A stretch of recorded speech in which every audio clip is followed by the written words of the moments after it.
and welcome to part 2 of my books that I'm planning to read in June, which is a LGBTQIA plus pride readathon.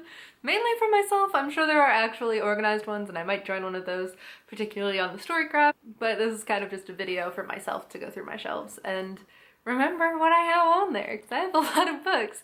Part 1 featured books that I seriously recommend, so if you are looking for books to read that I have already read, you can find them in that video. If you're looking for books to read and maybe want to read them alongside me, this is the video for you. So I'm going to start off with some books that I mentioned in the previous video, or books and authors. So for starters, I have 2 books by TJ Klune. This is the next book in his Green Creek series. So I have this one and the last one. I kind of stalled on reading these because I don't want it to be over. I gave the previous books in the series to one of my best friends from library school, and I don't know if she started them yet. But this involves a lot of gay werewolves, and I love them so much. It is painful. There's a lot going on here, and a lot of people hurting other people. But holy what, I love it. So hopefully I'll get to this. This one feels very heavy compared to the other two, and it is almost 500 pages. So there we go. Then I somehow got on the list to get an arc of TJ Klune's next book in the same, I think in the same like universe, same realm as The House in the Cerulean Sea. So I'm not over it yet. So this will be out, I think, in September. Yeah, September of 2021. And it is an enchanting love story between a man who lives to help the dead and a man who died, then learned to live. I've only really read, I think, the first chapter, and our main character in this one is much less likable than our main character in the other book, even though they're both kind of in the 9-to-5 corporate gig. This one is a boss, and therefore he is worse.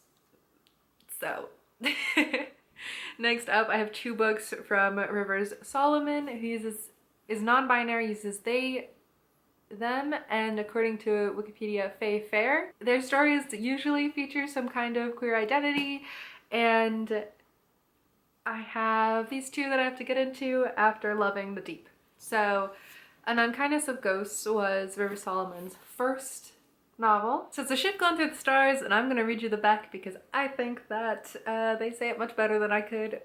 Aster lives on the low-deck slums of the HSS Matilda. This vessel organized much like the antebellum South. For generations, Matilda has ferried the last of humanity to a mythical promised land. On its way, the ship's leaders have imposed harsh moral restrictions and deep indignities on dark-skinned shorecroppers like Aster. Embroiled in a grudge with a brutal overseer, Aster learns there may be a way to improve her lot if she's willing to sow the seeds of civil war.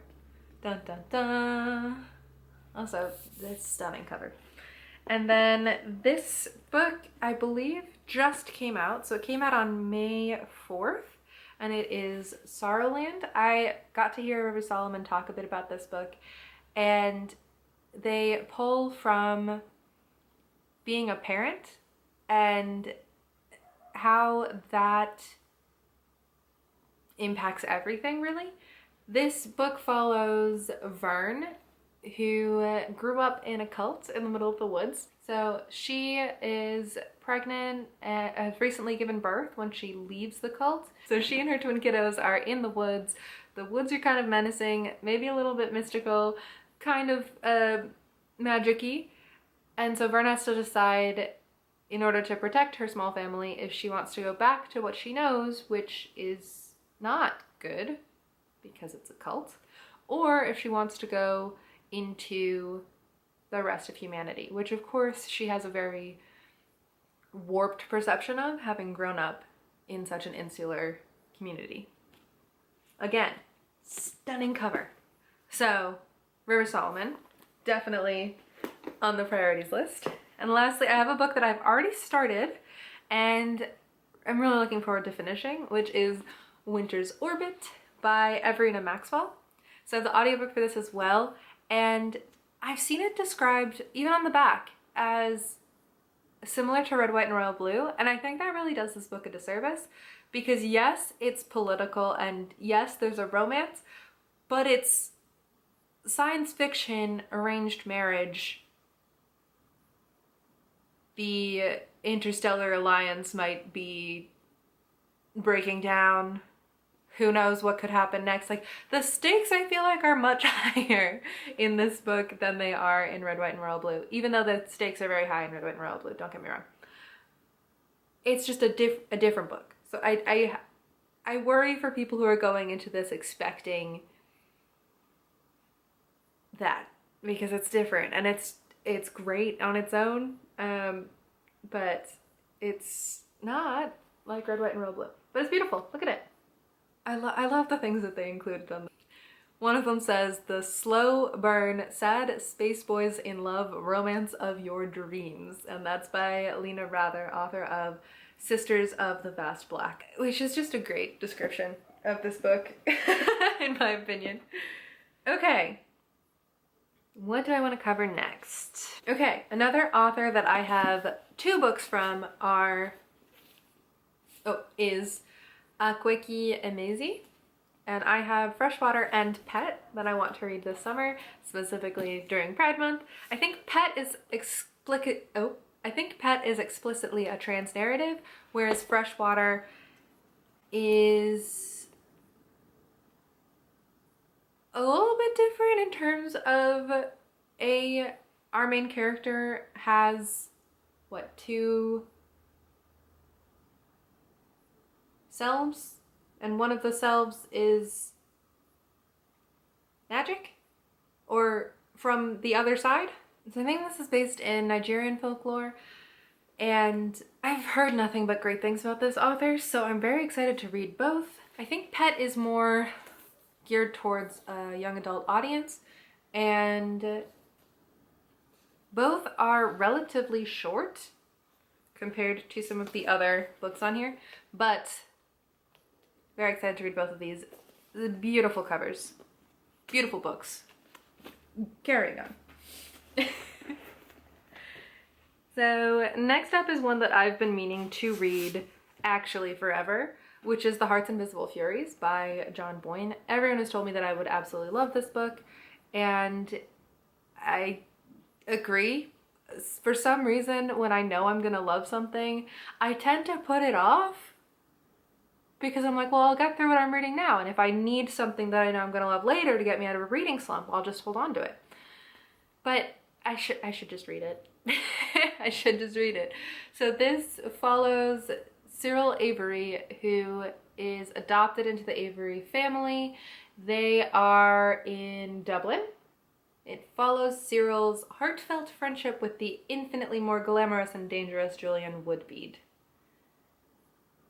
He has to struggle to discover his identity, a home, a country, and much more. And I think this is John Boyne's most well-known work, other than The Boy in the Striped Pajamas.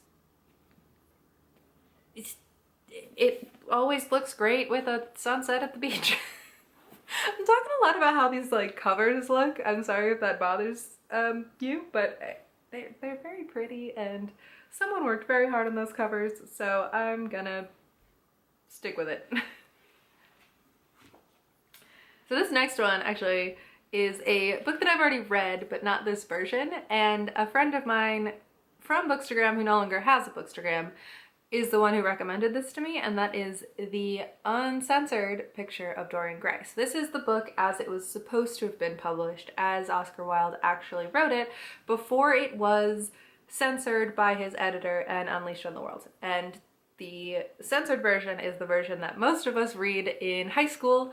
So I'm excited to see like what it was actually intended, how it was actually intended, and hopefully like it more now that I am not being told to read it, because I don't know why it wasn't my favorite book that we read in high school. Like, so here we go. I'm gonna read it again, and fingers crossed I like this version even more than the one that everybody's read. There's like no particular order I'm going through these. I don't know why I'm trying to do that. This one is a young adult memoir, I believe, that came out last summer. And on the back it says, "Be bold and brave and queer." So this is the story of George Matthew Johnson. This is the story for us all. In his groundbreaking young adult memoir, prominent writer and LGBTQIA+ activist George M. Johnson shares both glorious and gut-wrenching memories of growing up Black and queer in America. You see the word intersectional identities and Black joy, which is very important. Most central to Johnson's journey is how to reconcile his Blackness and his queerness, identities that are sometimes at odds in his story. The answer is a reassuring testimony for queer men of color. They're equal parts to a whole and perfectly designed person. I feel like I have, again, seen nothing but great things about this book. And it's been on my shelf for a while now, and I really just need to get into it. I have recently rediscovered a love of memoir, so it seems like the perfect time to read. Next up, I'm not sure if any stories within this are explicitly LGBTQIA+, but Carmen Maria Machado is an author that I mentioned in the previous video, which, whoops, I probably should have included her earlier in the story as a result, but Her Body and Other Stories, Her Body and Other Parties is a book that I have, again, seen nothing but great things of. I know that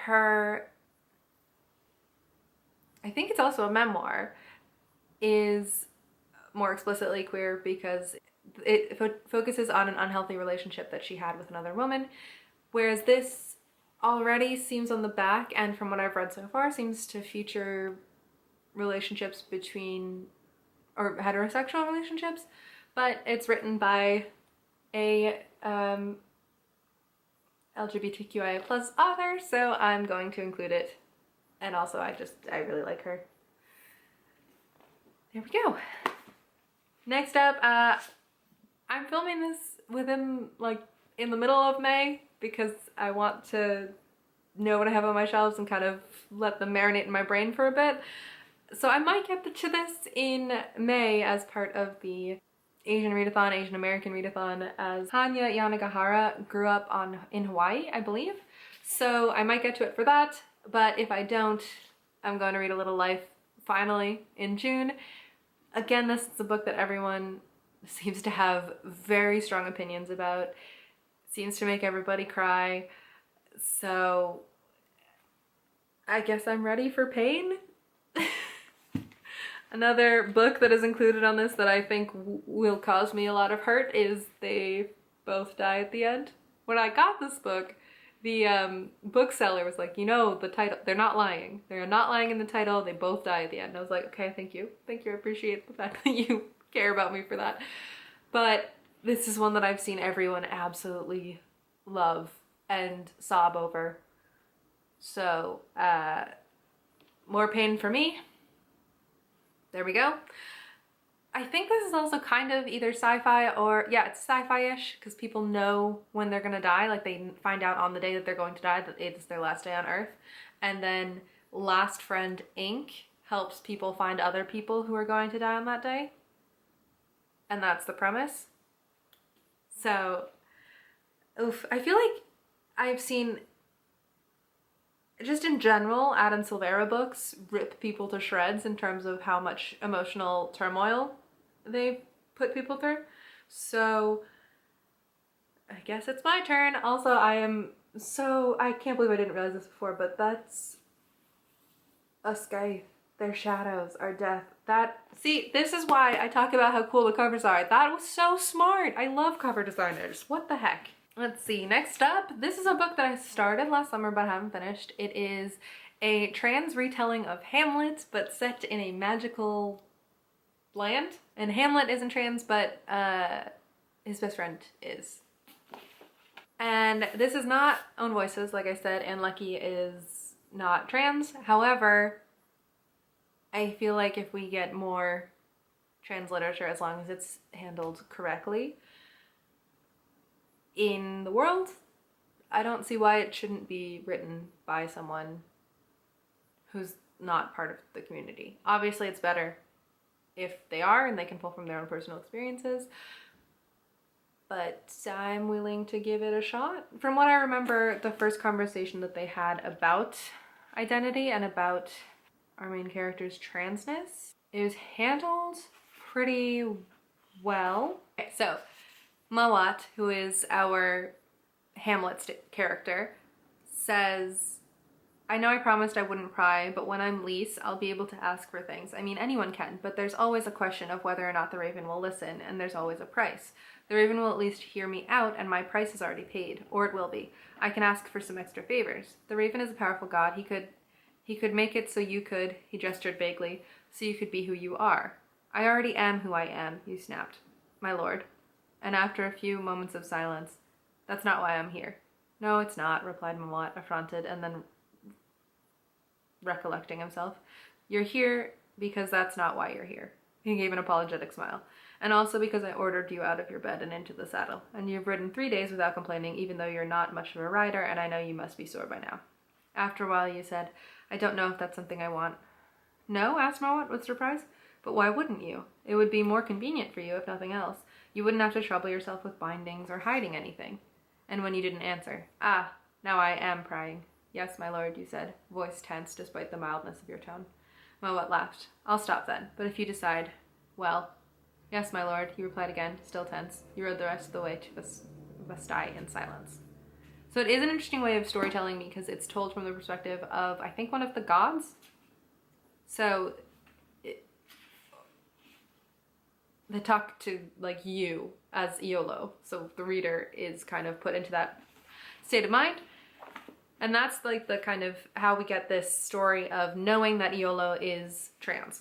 And I don't know, I would listen more to someone who is trans in terms of finding out if this book is a good representation, but I am intrigued by it and I am thinking to read it possibly during the month of June. Less of a priority just because it's not own voices and talking about authors who are LGBTQIA+ during Pride Month is probably better. But of course it's also like a little bit hard sometimes to figure out if the author identifies as how they're writing, and it feels kind of intrusive to look for that information. I don't know. I'm prioritizing books that I know are written by authors who are openly and identify as own voices. And then the rest, if I get past a certain number of books, I'll go from there. Another such book is by Madeline Miller, and that is The Song of Achilles, which feels like everyone's favorite book, especially on Book Talk. So this is the telling of Achilles, the best of all the Greeks, son of the cruel sea goddess Thetis and the legendary king Peleus, and his boyfriend. And they never mention in modern retellings that it's his boyfriend, not his friend. Also, I love that Achilles is actually depicted as being very slight, but being the best warrior. I don't know if that's covered in this book at all, but I'm excited to read it. And again, more pain for me. So there we go. I really love the cover, but I hate that it has the, that's not a sticker. You know? Anyways, might read it. Who knows? So then this is a somewhat lighter book. This is Her Royal Highness, and I think this is maybe more like Red, White, and Royal Blue as opposed to my science fiction novel that I mentioned earlier that is somewhere next to me on this chair. And this is Millie Quint is devastated when she discovers that her sort of best friend, sort of girlfriend has been kissing someone else. Heartbroken and ready for a change of pace, Millie decides to apply for a scholarship to a boarding school in the rolling hills of Scotland. So I guess change of place as well. The only problem, Millie's roommate, Flora, is a total princess. She's also the actual princess of Scotland. At first, the girls can't stand each other, but before Millie knows it, she has another sort of best friend, sort of girlfriend. Princess Flora could be a new chapter in her love life, but Millie knows the chances of happily ever after are slim. After all, real life isn't a fairy tale. Or is it? So I think this will be a nice, lighter read as opposed to the very sad, very long books that I've been showcasing. And so there we go. It's on the list by Rachel Hawkins. And I've seen this, but I don't know if I've seen it enough to really know what's going on here. So this one's brand new. This came out on May 11th, found it. And I mean, just based on the covers, they're very similar. But this one features a love triangle with a bisexual main character. And I feel like we need way more of that because she has a girl that she was interested in or dated over the summer. And then she comes back to school and the boy she's had a crush on for most of her high school career starts showing interest, and then the girl from the summer shows up. So it feels kind of like a Grease mashup, kind of High School Musical-y, except with a bisexual love triangle. I love it. I'm so excited for this book. And the author, Dahlia Adler, is actually the founder of LGBTQ Reads. So that's also very exciting. And it's just stunning. I love a good purple book. And I like her haircut. I need to get another trim. Make it nice and short again. Another like more lighthearted read. The last two I have on this list are very pink. So first off we have Loveless. And I have been wanting to read this for a really long time. I don't know why I haven't. Again, I think it's one of those, I know I will love it, so I'm saving it, even though I shouldn't save it. I should just read the books that I think I'm going to love. And this I think I'm going to love because I love Alice Oseman. Heartstopper series, a lot of other novels that I should probably get into, and then Loveless, which focuses on asexuality. And that is an oft overlooked part of the LGBTQIA plus community. So, Loveless. I think it counts. And I hope that you guys think it counts as well. It makes me sad when people say that aces aren't part of the community. And then lastly, this is the newest book that I've bought of all of this pile, and that is Docile by K.M. Spara. And this is a book that I have seen one person on Bookstagram talk about it, and I really trust their point of view on books. So I'm going to read it. I've probably seen more than one person talk about it, but like one person is coming to mind. And this is like a dystopian kind of thing where it's also science fiction. Oh, apparently it is a science fiction parable about love and sex, wealth and debt, abuse and power, a challenging tour de force that at turns seduces and startles. And on the cover here you can see there is no consent under capitalism. So I just feel like this has a lot to say. But a docile is a kept person, body and soul, for the uses of the owner of your contract. So Alicia, who's our main character, becomes a docile in order to pay off his parents' debt. And his mother is addicted to a drug called Dociline, or was addicted to a drug called Dociline when she was a docile. And Alicia decides to go and join this system because he doesn't want his younger sister to have to. And I just really think that this sounds interesting. I think it's also a debut, which is bonkers. Like this, there's so much going on here. I also have had Rainbow Rowell's Carry On for a really long time, and recently got V.E. Schwab's, whatever this trilogy is called, Shades of Magic, I believe. And I think that one of the characters in here is bi, but I've seen some discourse on the internet, and I'm not sure if I'm going to be prioritizing either of those for Pride Month, because I've already put a lot of other books in this video. So I would love to know what you guys are planning to read for the month of June. If you want to drop me a comment down below, I might add it to my list, even though my list is already a little overwhelming, I'm not gonna lie. In any case, happy reading, happy Pride Month, and I will see you guys very soon. Bye!